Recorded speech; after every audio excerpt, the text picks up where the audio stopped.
Hello, everybody. This is Steel Rose's podcast. This podcast was created for women by women to elevate women's voices. I am very honored to introduce you to our guest today.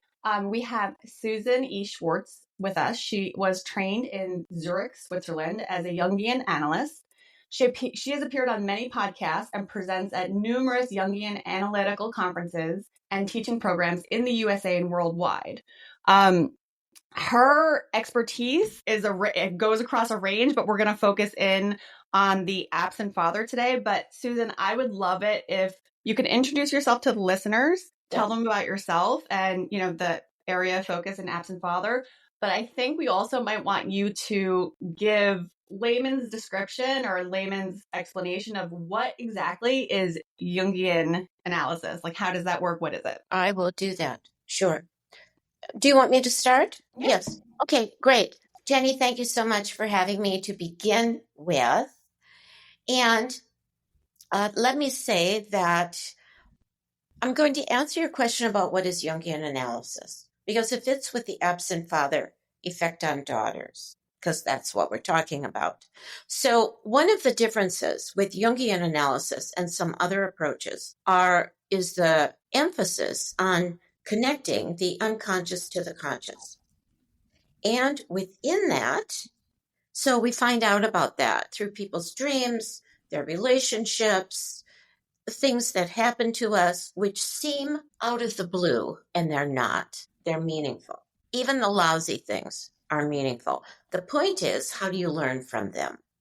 The issue about the absent father and how I got interested in it is that a lot of the women who came to see me for analysis, I would ask them about their father, and they had about one sentence to say, almost all of them. That was it, because the father had been absent. This is historically, transgenerationally. So the father, where was he? I don't know. He was working. He was divorced. He was separated. He was drunk. He did drugs, a lot of different things, but he wasn't emotionally present. And all the daughters excused it. They said, well, that's just the way it was. Then I looked in the literature. By the literature, I mean anything psychoanalytic, Jungian, psychology even. Very little until the last maybe 20, 25 years has much been written on the father. Usually, again, there's about one sentence. He was X. And that's it. But when there is absence, it has a huge effect. Whatever has been absent in our lives, it doesn't just go away. It goes underneath. It lives in the unconscious. We don't know about it. And it can come around in a rather destructive fashion. So one of the things that I felt, so I'm just going to go on a bit and then we'll talk. Keep going. Yeah, I'm taking notes. Keep going. Yeah. One of the things that I found as well is the effect of the father on a woman's body. So that also is not talked about very much, and also culturally. So culturally, because I know the United States, that's the culture that I reflect, but many other cultures have a very similar absence of father. It manifests itself differently, but it's there. There are hardly any. It's happening more now. Many men that I see are not absent fathers. They want to be present, but the history is they're not there. I think what happens to the daughters, this relates to their psyche and their body. They forget about themselves. They don't take care of themselves. They don't treat themselves well. They might get into self-sacrifice, self-hatred, self-denigration, hurting themselves. I don't mean just cutting. I mean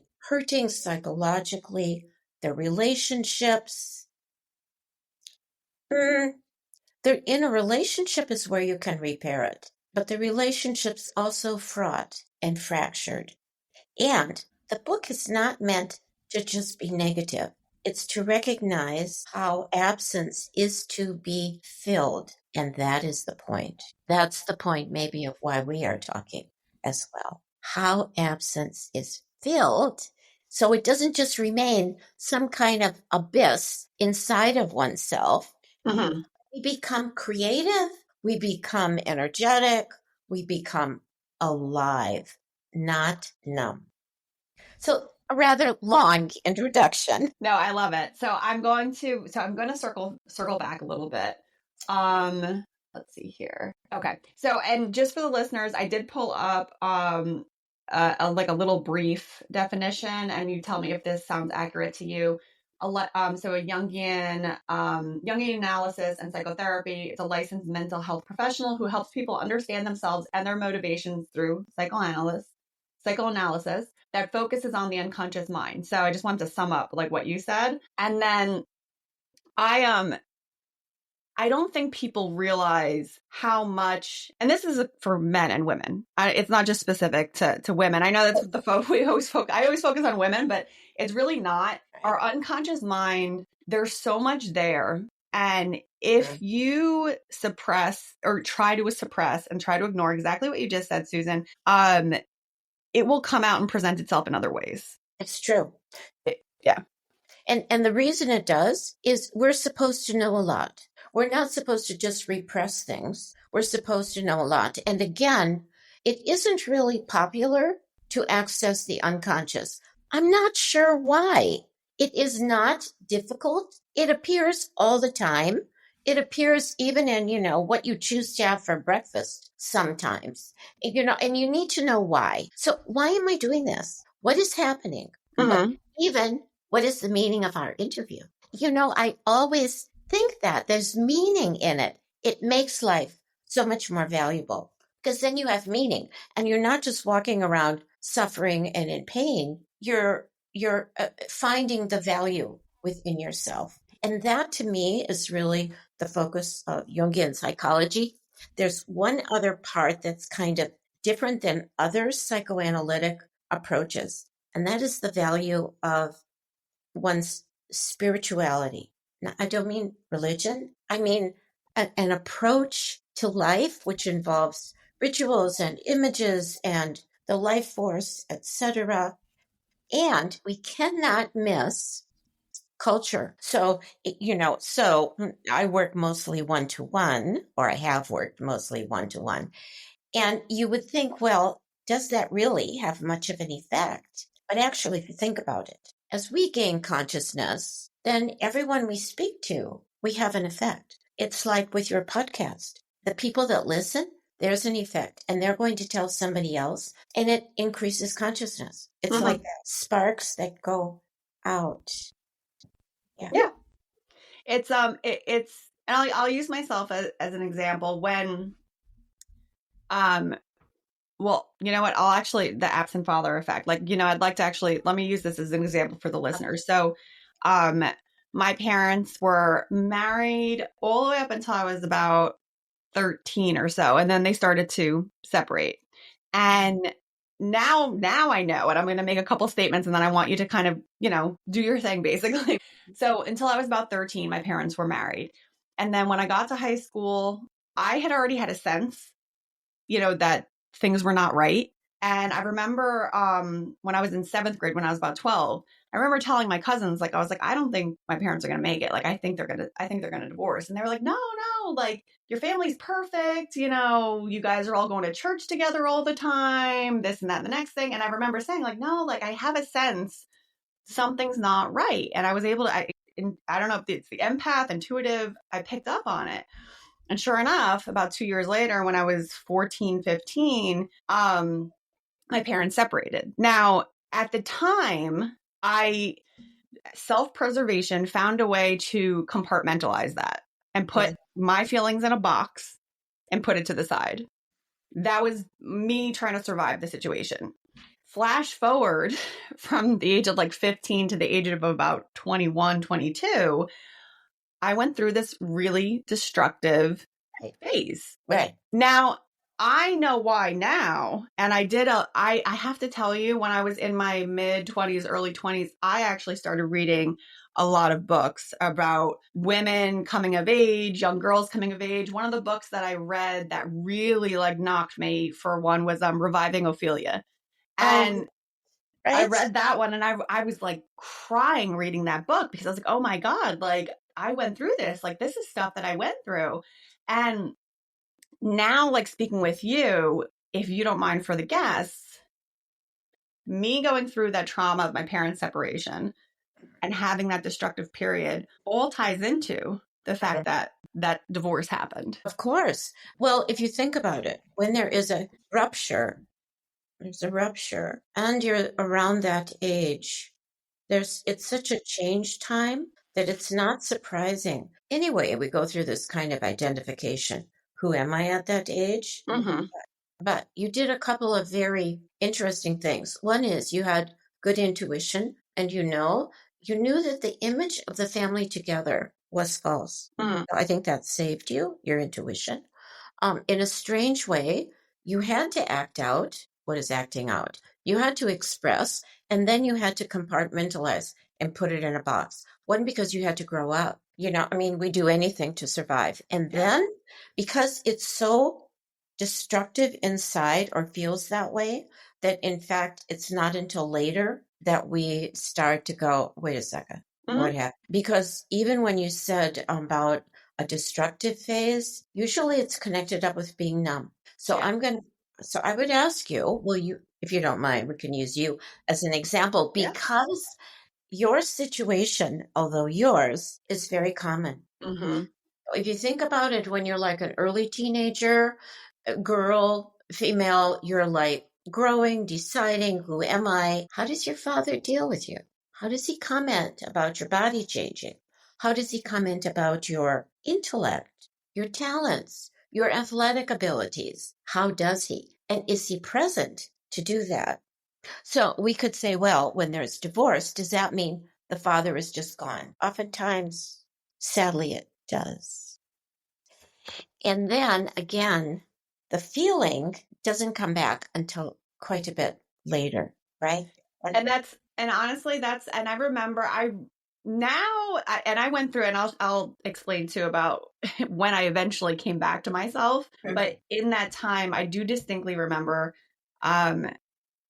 it's very interesting too, Susan. I have two brothers, and I remember my older brother during this phase, like when we were going through this with our family. My younger brother, I was about 15. So he would have been about 10 or 11 when this happened. I actually don't remember him at all during this period. And I've talked to my older brother about it. And I told him, like, I don't know if I'm blocked. I don't know what it is. But for some reason, there's these spots of time where I don't remember him. And and it must have been because I was going through my own journey and my own crisis. I have no recollection of even reaching out to him and to be like, hey, like we were all living in the same house, obviously, but like, I don't have any recollection of like, well, what did he do during that time? Yeah, but when you can't remember, so here's part of the absence. So you can't remember who was there. And you actually didn't answer when I asked you about, was your father present? Oh, where did he go? I can answer that. but I think what I'm saying is that the places where the memory is not there, it kind of compensates and allows you to be able to focus on yourself, kind of go inward and preserve yourself. And then it's always interesting how many people don't remember what happened, or they don't remember so-and-so, or they became numb. Yeah. Yeah. And so as you follow each of the events, they kind of one adds to another. And again, where did the father go? Now, was, the way that I look at it now, he was present in like a topical way. Exactly. So, topical. Yes. Yes. So it was very much like, and at the time, I again was like, I can handle this. I can carry this weight on my shoulders of my parents separating. Like I can help my mom through this, for example. Me, 16-year-old me was like, I can save you. This was like when I was heavily developing my codependent skills, basically, is what was happening here. And so I remember saying to myself, well, I excuse his behavior because he's going through something. And I have to put my own feelings aside here because he's going through something. He's figuring out his own way. And I have to be like, supportive across the board and not cause any additional ripples for my parents. They already have enough on their plate. I need to just kind of help keep the peace, keep things moving forward. And so I remember rationalizing it in my head. And I was very sad for a long time. But I remember trying to rationalize my head, well, it's okay because he needs to go through this and it's okay that he's going through. Those were the thoughts that I was using to help me get through it. Yes, but the he that you're referring to could also be the he that many daughters refer to when they're talking about their father. Mm-hmm. And they take care of him by excusing him. So they say, well, he did this. Well, he didn't do much, but they rationalize and make it better than it was. And the other thing is, it's such an interesting denial of one's own feelings to think that you're strong enough to take care of mother or never challenge father. Mm-hmm. So he doesn't really get challenged. Why? Is he fragile? Is he able? And then you could say, what do you take in? What do we take in of that kind of modeling? So if you think the father is fragile and he's not taking care, maybe of himself as well, then how do we learn to take care of ourselves? Right. Right? So throughout history, there's been this deal of it's the mother. She affects the child most of all. Well, that was when the nuclear family was of a different nature than it is now. Mm-hmm. And then where are we left? We're kind of left nowhere if we don't pay attention to the father and how he has affected us. It's so amazing how so few people. I'll give you an example. I gave a lecture on the absent father quite a long time ago with a group of analysts. And one of them was so honest. The person said, I forget to ask about the father. This is an analyst. I was amazed. I was so appreciative that person could be that honest. And part of the forgetting, it's like you forgot about your brother. You didn't forget. It was just too much. Too much. So in a way, if you open the deal about the father, there's the can of worms that starts to open up. And it's got reverberations, and reverberations. I don't want to say that the absence is always destructive, but it can be because we rationalize it away. I could handle it, just like you said. You said in relation to your mother. Yeah. But we can apply it because we just can. It happens. Also to the father, and he gets off the hook. Mm-hmm. The destruction stays inside, like with you. But you could also say, what happens? Divorce, separation is so common in many ways. Usually what happens, the mother stays and the father goes. Almost ubiquitous. Yeah, percentage-wise, it's pretty much what happens. And the father might retain some contact, but not so much. And how you find out how you're affected, you can look at your dreams. Is there a father? Does he ever come in the dreams? And how does the relationship with him get projected onto relationships with a partner? Now, the partner doesn't have to be a male partner. It can be anybody, because we've all got these characters hanging around inside. Mm-hmm. So whoever you're with, how are you projecting you onto them, or their own absent father projected onto you? So it becomes, this is very Jungian in a way, many layers, many layers. How did this happen? How did that happen? What are you carrying? And what are you carrying of the absent father inside yourself? Yeah. Well, I'll say this because it ties into what you just explained, which is almost like, I have to be honest, it's very interesting / scary a little bit to hear how spot on what I went through is in comparison to what you're talking about. So yes. I know listeners are probably hearing this and maybe pulling over to be like, wait, what is happening? So I had that experience with my parents separating. And there was a point in time where I got to the point where I had said to myself, no matter what my father does, I'm going to look the other way and excuse it because it's either I lose my father or I accept everything he does. Now, I carried that with me into my very first serious relationship. And it was a terrible relationship. And it took me about a year and a half, and it took a death in my family for me to shake myself out of that relationship to be like, wait, I don't want to live my life like this. Like, what is and I didn't know enough to how to get myself out of it, but I knew that it was not good what I was doing. And I started pursuing psychologists for myself just because I was like, something's not right. I know something's not right inside. And I have to figure this out now because I remember a lot of times I'll have these moments where I'm like, I need to figure this out because I want to eventually get married. Like, I don't want to live my life like this. Like, how can I address this so I can become better or get, get a better understanding of what I've been through. But it was very interesting now to look back and see, like, I went through this in my really formative years and it affected a lot of decisions that I made all the way up until I was about 25. When I finally got to the point where I was like, I feel like I've gone through enough therapy where I felt like I was safe enough to date and be, get serious about people, because for a long time I had a lot of poor toxic behaviors that I just kept repeating over and over again. Right. Well, there's several things in what you're saying. One is that, the brain doesn't solidify until we're 25. Oh, that's interesting.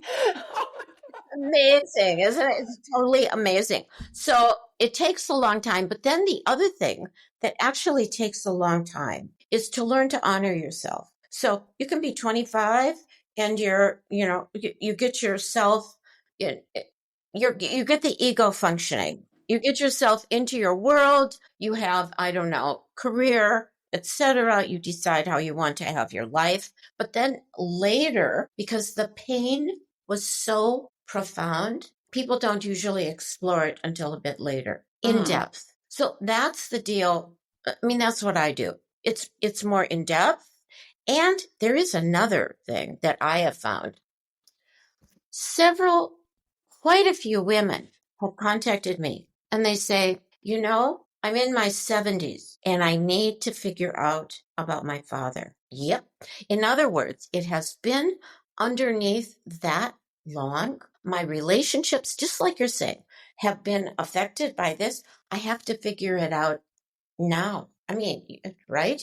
If not now, when? Mm-hmm. And they say, I want to go into deeper work to figure out what has happened. It's, in other words, the process of knowing about yourself is lifelong. The other thing that happens with the absent father is it's promoted in our culture. You did it. You said it. Give him a pass. But our culture is very patriarchal. Yes. Right? So the masculine, whatever that means, is elevated. And then who are you to question that? And who you are as a person who needs to question it. And then you gain, not then, but you gain your strength. So what you're talking about is that intuition, which just knows. It just knows. And then you learn to listen to it. But our culture is a little on the outside story. That's exactly right. And don't question, don't look too deeply inside. No, don't trust your intuition. Don't trust your intuition. And then it is also said, intuition is feminine, whatever that means. Yeah, I don't. It's a put down, but it's a put down to women and to men as well, both also to men. And so it becomes divisive, and we want to bring the personality together. It does not mean, so there's another piece. It doesn't mean you forgive your father. Mm-hmm. I mean, people say, I'll just forgive him and it'll be okay. No, it isn't. I go, how is it going to be okay? And how do you, also, what happens if he's dead? So how do you, or you haven't seen him for a million years, a long time. You don't just forgive somebody. Forgiveness is we talk about it, we discuss it, we see, do we have a relationship or not? What are we going to do? Right? Yeah. Challenge. Not just, challenge the status quo. Well, it's not popular. And yet that's what's needed. It's interesting that you say that, because I remember there were several moments throughout my adult life where I would say, I feel like I've made my peace with this, or I forgive him, like, and for everything that has happened.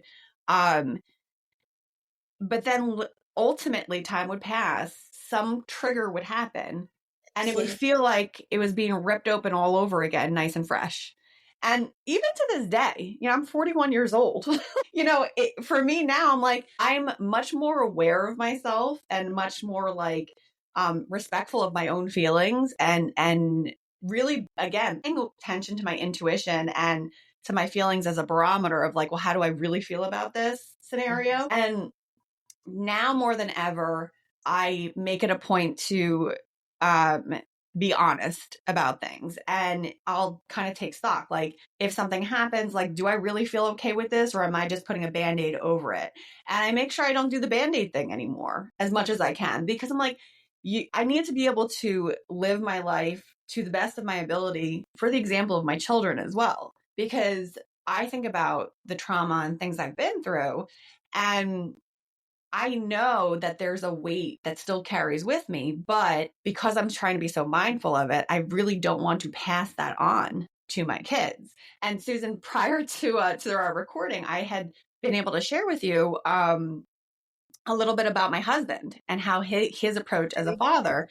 And yes, when we first got together, I remember I was astounded at the level of commitment he had to his children. I mean, I was because I had been through what I went through, where I had to prioritize. I felt like I was prioritizing my father versus like the other way around. Right. And then I started dating this person that wholly committed to his children. Nothing else mattered to him. And that was like our very first date. He told me, I have 2 children. They are my priority. They're up front. He's like, you have to be comfortable with the fact that they will come first all the time. And I remember being like, as a divorced child, I was like, wow, really? I was totally shocked to see that, because I've never seen that before. No, because you had given father a pass. Yeah. And then you could say psychologically that absence led you to find presence. Oh, yeah. So it led you to find what you needed. There's a French psychoanalyst that I refer to quite a bit. I just love him. It's Andre Green. And he came up with this concept of the dead mother effect. But he also spoke about the dead father. What he means is not dead, like buried. Right. He means depressed. He means absent, vacant, emotionally stunted, stopped somewhere. And so what happens is, you described it well, actually. You compensate. You try to make the parent come alive. You give them a pass. They're not so bad. It wasn't so awful. I'll try to repair it. But that doesn't work, because then you're constantly giving your blood to him.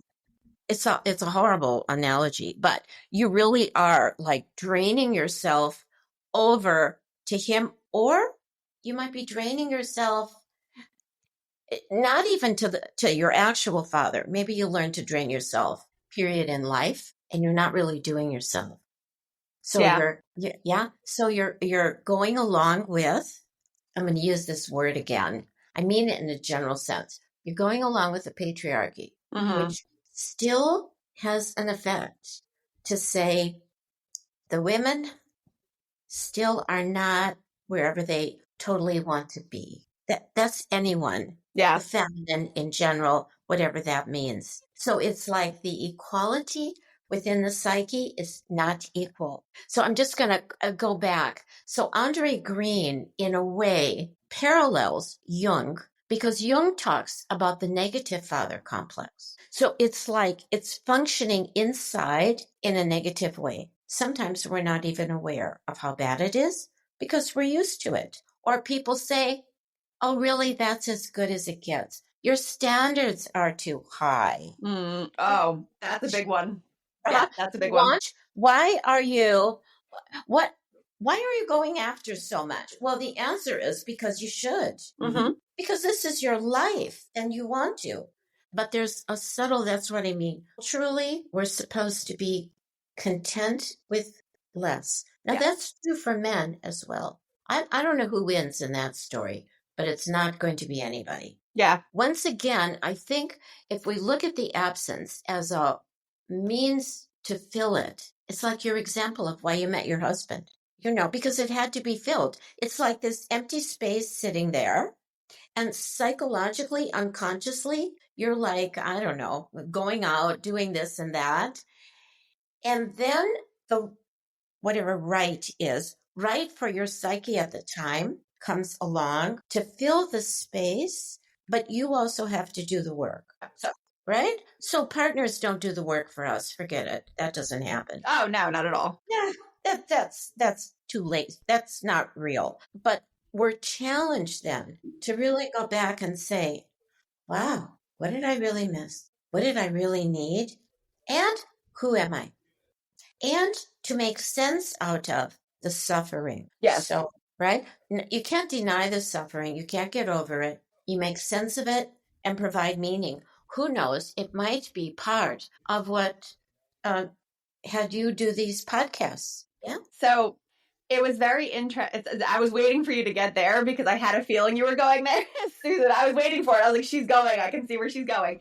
So going through, I'm sharing basically like blocks of time with you. So I meet my husband, and it was very interesting because when we met, nobody in my family was okay with the relationship. Nobody was. And they were like, because he's older than me. He's 9 years older than me. So I was 26 when we met. And they were like, he already has kids, or he's too much older than you. They had this perception of he's controlling you. And the reality of it was that what had started to happen was from like 23 to like 26 or so, I was just there for everybody. I was consistently like, I'm here for everybody. I'll show up to everybody's things. I'm, showing up for everybody else's kids and their own things. And I had gotten to a point where I was like, I'm not doing anything for me. Nothing is for me. So when I met my husband, I had started at that point the practice of checking in with myself and my own feelings about the situation. Everybody was being very loud around me about how much they didn't think this was good for me. And I kept taking stock, and I would have a quiet moment with myself and say, look, I'm like, everyone's giving me a hard time. Like, are you happy, Jenny?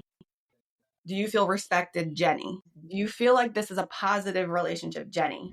And it was always yes, which is why I'm married now. But it always came back with, if I'm happy at the end of the day when I lay my head down, right, this is what's important here. And so I got to a point with my family where I said to them, I'm like, you have to get on board. Like, and if you don't, that's your choice, but this is my choice. So I basically drew a line. Everybody, they know me well enough to know, like, if I'm saying this definitively, then get on board, or like, that's it. So that was 15 years ago. During the time that we were married, I definitely in the beginning, especially after we had kids, fell into habits that I had picked up from my parents and from my mother specifically. Do you want me to pause? No, go ahead. Go ahead. So, my mother specifically, there was habits there, but there was also habits from my father's.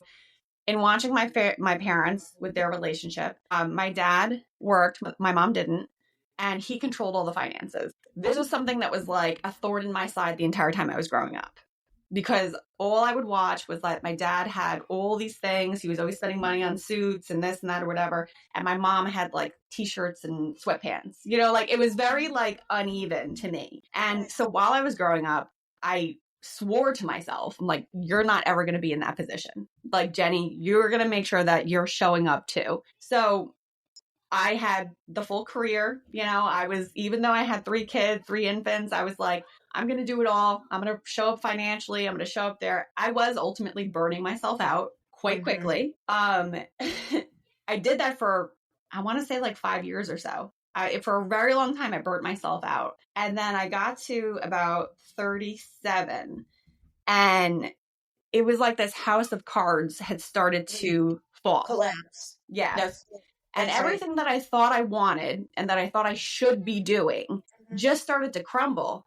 And even my career, I was like, the career was going great, but it didn't feel great. And so I got to a point where I was like, this isn't right. Like something's not right. Like I'm not me here. I'm not Jenny. I'm not showing up as Jenny. I feel like I'm just like going through the motions and pushing ahead and constantly looking to the next thing. But what's going on here that I don't feel like I'm being filled up anymore? I'm not happy with what's going on. This is also when the podcast idea really came to life. So I had this pivotal moment where I was on this project for work, and I got put on this project even though I requested not to.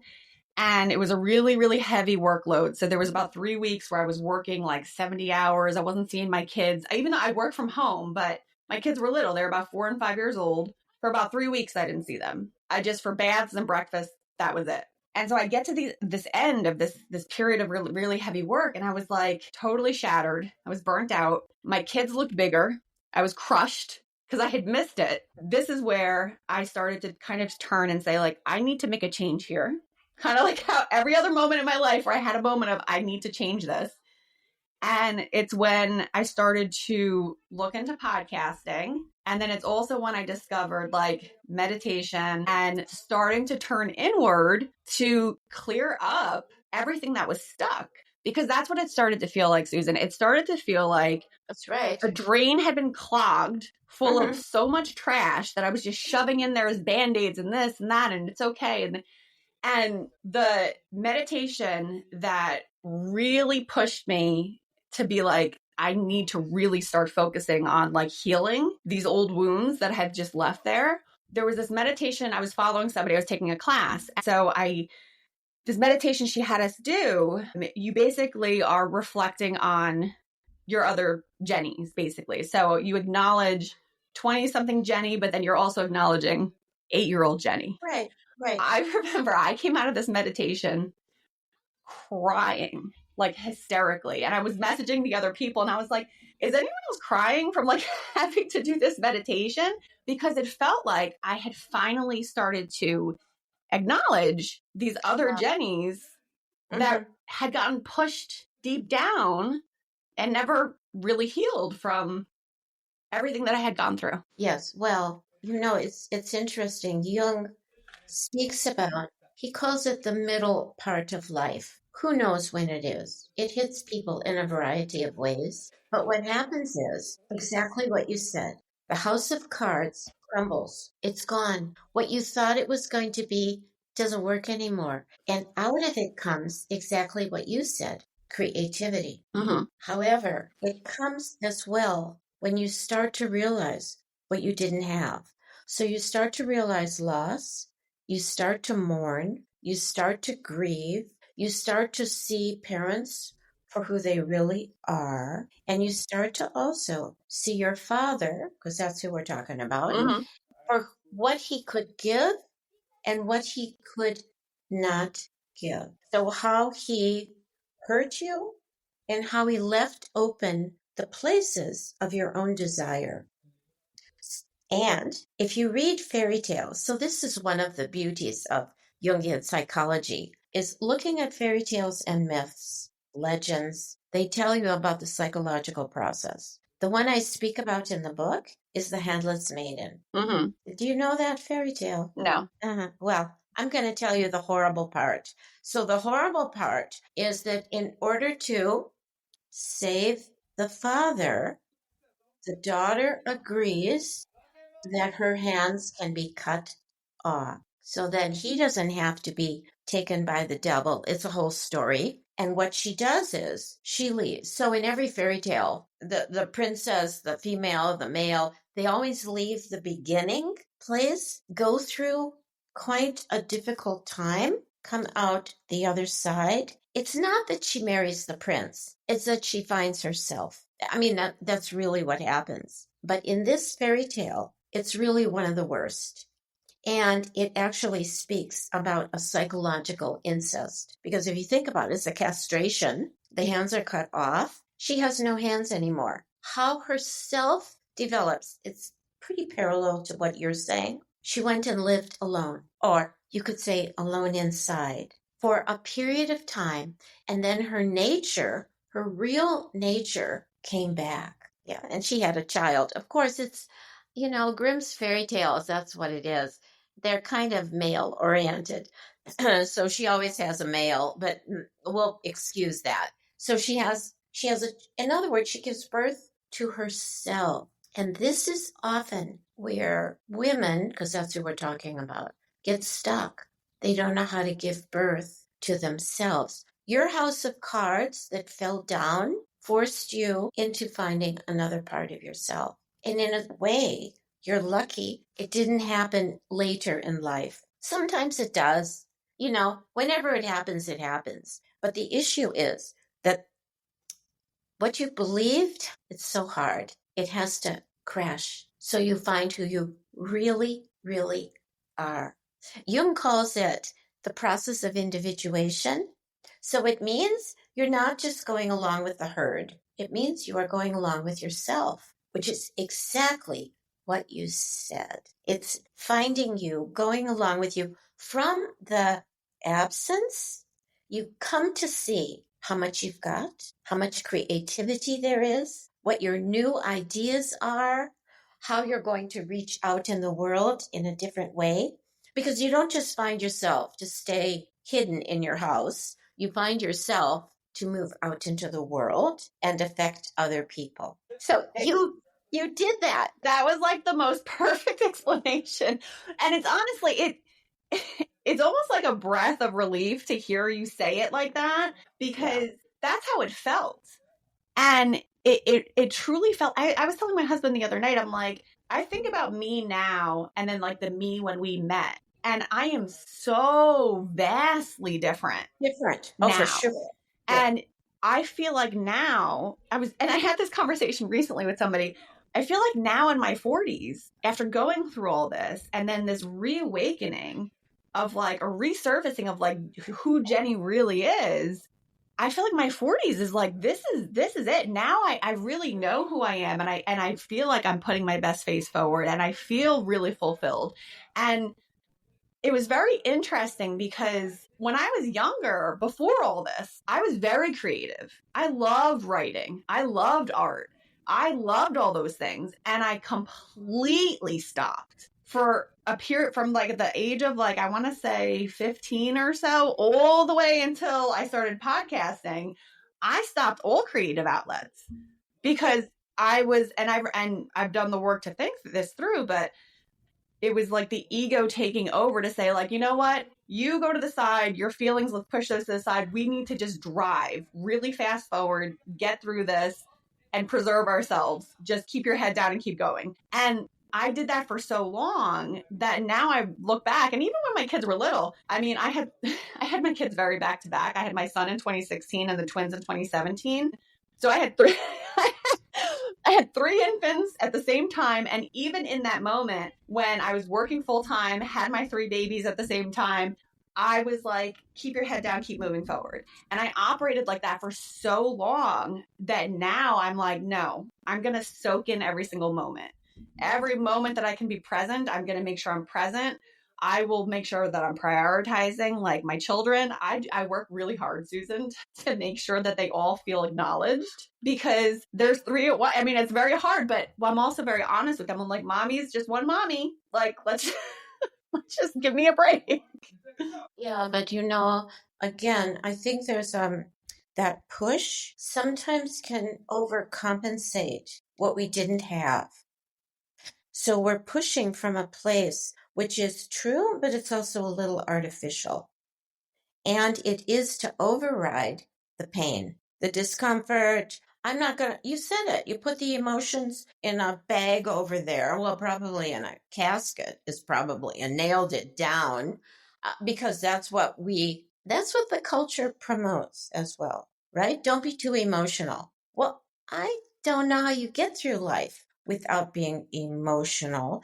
And this can also happen with the father who, as I said earlier, is emotionally absent. So he doesn't know how to show you how to manage emotions or how to be loving as you need, as you individually need. What I would want to say as well, it's really the fathers who suffer also. they can't enjoy their daughters. They don't know how, or they don't know how to take time and say, oh, let's hang out together. Let's take a walk. Let's run. We'll do a sport together. Something. Too often they don't do that. Again, I think it's changing. I don't think it's changed enough. And so, hence, that was the point of writing the book. The other thing that's interesting is I'm going to add culturally.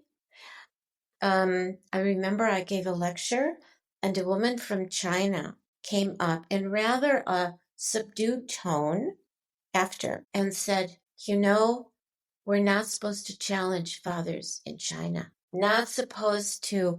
They rule. They're the ones. And I said, I don't think it's just in China. I think it happens. But it's interesting to me because she couldn't really say it in a very loud voice even and express her disappointment. And even to do that would feel too rebellious. So there's the other thing. Isn't a girl, as she grows up, supposed to be healthily rebellious? Isn't she supposed to argue with the dad if he's around? Isn't she supposed to be as smart as she possibly wants to be? Isn't she supposed to make tons of money if that's what she wants? Isn't she supposed to find her own way? The other part that happens is sometimes people will say, well, my father wanted me to be this. The question is, what did you want? Sadly, some people don't go inside like you did.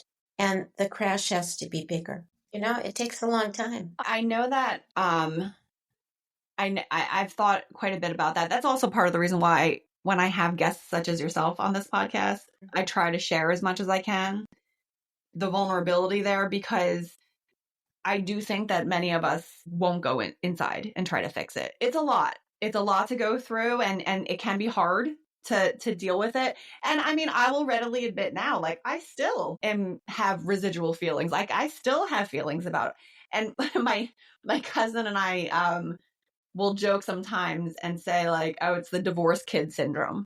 And like, it's, because we both went through divorces with our parents, and, there's almost always some trigger, some form of something that comes up that incites this like madness, this rage, this sadness.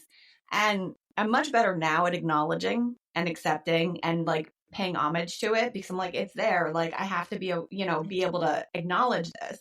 And that's a big part of the journey that I went on over the past like 3 or 4 years, was being okay with not being okay. Like, acknowledge the fact that this happened. It happened. You can't bury this. What can we do with this? I've had countless women. The podcast has well over 100 episodes. And so many women have come on here and shared how a trauma that they eventually addressed turned into them helping other people, where they used what they went through, they acknowledged it, they worked on it, and then they made the decision, like, I need to use my voice here to talk about this, because there's probably someone else going through the same thing. We need to let people know, like, this happens to a lot of us. We're all going through this. I think you're right. I think there's something also about expressing your voice and using it in your own individual way. And also to know that, you see, it's kind of tricky. Some people will say, yes, I've gone through a lot, therefore I want to help other people. I think that's one of the difference with analysis, is that an analyst has to have done the work. Mm-hmm. So you don't just go and read a book. You figure yourself out as much as you can. And then, quite like you're saying as well, you realize that through your life, you're going to keep on figuring. Yes. I mean, it just doesn't end. Oh, it doesn't end. No, that's what I'm saying. I'm still, which is fine. I think that's part of the journey, though. This is life. There is no end point. This is it. This is it. But it should be ideally interesting. Okay, it's difficult.